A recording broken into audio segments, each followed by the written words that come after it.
म्हणते जातो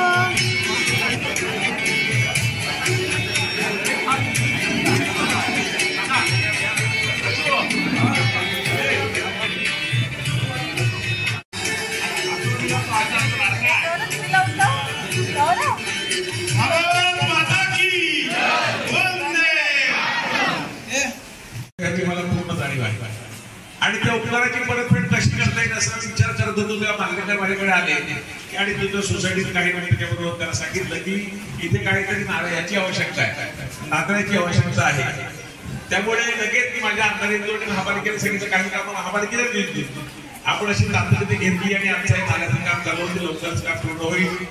पण एवढ्यावर माझं समाधान होणार नाही.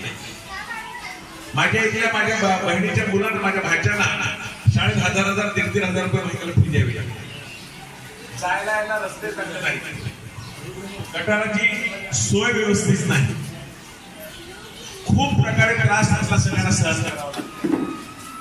आता यावेळेला महापालिकेचे इलेक्शन 3 महिन्यावरती आले, 4 महिन्यावरती आले. तुम्ही लोकसभेत आदरणीय मोदीजींना मत दिली, विधानसभेत आदरणीय देवेंद्रजी संपूर्ण मत दिली. सरकार आपलं चांगलं काम करते, लाडक्या बहिणीला आपल्याला महिन्याला आणखी किंवा देत असतो, जे देतात त्यामध्ये चांगलं आणखी काय देते त्यासाठी सरकार विचार करतात.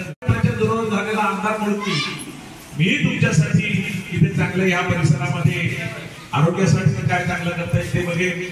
रस्ता असेल, गटार असेल, पाईपलाईन असेल, पिण्याच्या पाण्याची सोय असेल, हे निश्चितपणे करेल. आणि तुमच्यातला एक मध्यम वर्गातला माणूस, एका शेतकऱ्याचा मुलगा तुमच्या बरोबर कायम आहे, तुमच्या सुखात तुमच्या बरोबर आहे, तुमच्या दुःखात तुमच्या बरोबर आहे. तुमचं जीवन चांगलं होण्यासाठी, जीवन चांगला नागरिक सुरू निश्चितपणे प्रयत्न केले करेल.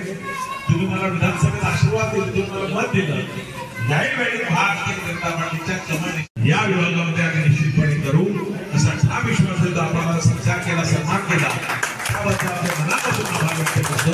धन्यवाद.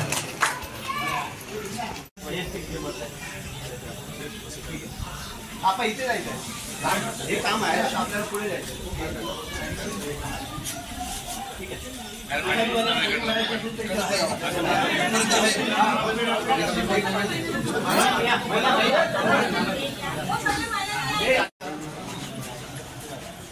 भारत माता की जय श्रीराम, छत्रपती शिवाजी महाराज की जय. लाडक्या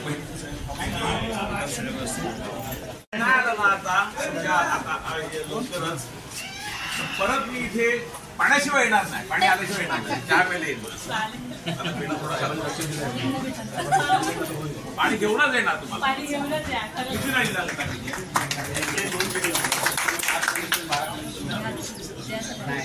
आपण बोललो पण पाणी कमी बोलणार.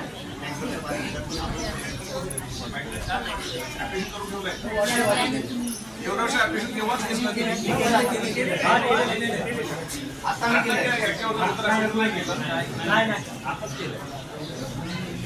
लोक अडचणी घालतात, पण त्याला पण तुमची दाखल माझ्या मागे आहे.